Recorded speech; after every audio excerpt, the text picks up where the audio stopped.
আসসালামু আলাইকুম। Village life with নেচারে সবাইকে স্বাগত জানাই।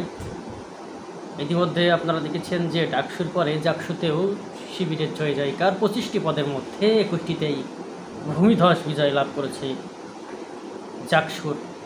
জাকসু অর্থাৎ জাহাঙ্গীরনগর বিশ্ববিদ্যালয়, আর ডাকসুতে ঢাকা বিশ্ববিদ্যালয়ে আপনারা ফলাফল দেখতেই পেয়েছেন। কি একটা নাটকীয়তার পর শেষ পর্যন্ত শিবিরেরই জয় হয়। এখন চারিদিকে শুধু শিবিরময়। সামনে রাকসু নির্বাচন অর্থাৎ রাজশাহী বিশ্ববিদ্যালয়ের নির্বাচন অনুষ্ঠিত হতে যাচ্ছে।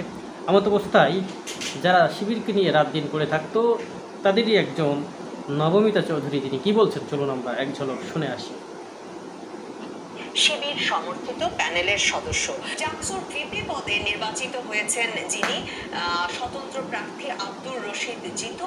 তিনি বৈষম্য বিরোধী আন্দোলনের সমন্বয়ক ছিলেন এবং তিনি এখন বর্তমানে জাহাঙ্গীরনগর বিশ্ববিদ্যালয়ে গণ অভ্যুত্থান রক্ষা আন্দোলন প্ল্যাটফর্মের আহ্বায়ক। কোটা সংস্কার আন্দোলনের আগে তিনি ছাত্রলীগের রাজনীতিতে যুক্ত থাকলেও আন্দোলনের সময় সর্বপ্রথম ছাত্রলীগের হাতে মার খেয়ে আহত হন বলছে ডেইলি ক্যাম্পাস, এবং পরবর্তীতে তিনি বৈষম্য বিরোধী আন্দোলনের ব্যানারে একেবারে সম্মুখ সারিতে থেকে 5ই আগস্ট পর্যন্ত জাহাঙ্গীরনগর বিশ্ববিদ্যালয়ের আন্দোলন পরিচালনা করেন এবং পরবর্তীতে বৈষম্য বিরোধী আন্দোলনের সমন্বয়ক পদ থেকে পদত্যাগ করে গণ অভ্যুত্থান রক্ষা আন্দোলন নামে প্ল্যাটফর্মের সূচনা করেন এবং এই প্ল্যাটফর্ম থেকে তিনি ক্যাম্পাসের বিভিন্ন কর্মসূচিতে নেতৃত্ব দিয়ে আসছেন। মানে এই আব্দুর রশিদ জিতুর এই ব্যাপারটা কিন্তু খুব ইন্টারেস্টিং যে তিনি বৈষম্য বিরোধী ছাত্র আন্দোলনের সমন্বয়ক ছিলেন, কিন্তু তিনি এরপর কিন্তু বাগুছাস মানে জাতীয় নাগরিক পার্টির যে ছাত্র উইং তাতে যোগ দেন নাই।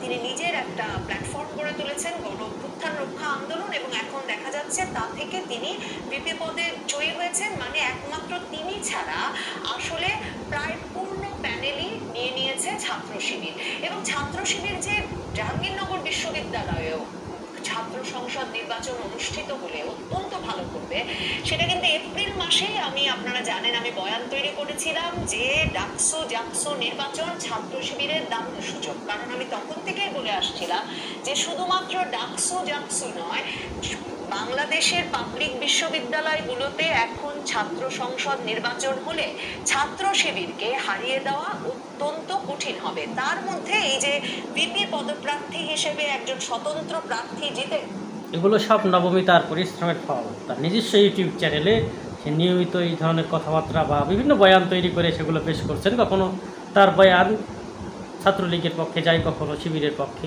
কখনো ছাত্র দলের পক্ষে। তবে বেশিরভাগ সময় তাকে দেখতে পাওয়া যায় যে নিপীড়িত নির্যাতিত দলগুলোর পক্ষেই কথা বলতে বা মানুষগুলোর পক্ষেই কথা বলতে। এক সময় তো একটা দারুণ কণ্ঠস্বর ছিল, যাকে টকশো দেখতে উন্মুখ হয়ে থাকতো জনসাধারণ, কিন্তু সে হঠাৎ করে ভুল পাল্টিয়ে এখন দেশের বাইরে অবস্থান করছিলেন। কাজে উপাচার্য পদে জাহাঙ্গীরনগরে কিন্তু একজন বিএনপি পন্থী শিক্ষক, জাতীয়তাবাদী শিক্ষক ফোরামের বড় নেতাই আছেন।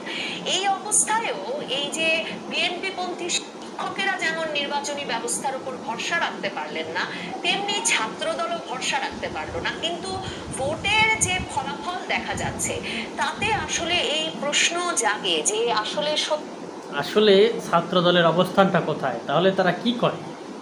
তারা কি সাধারণ শিক্ষার্থীদের সাথে সম্পর্ক গড়ে তোলে নাকি টেন্ডারবাজিতে জড়িয়ে পড়ছে? এমনটি এই প্রশ্ন রাখছে নবমিতা চৌধুরী।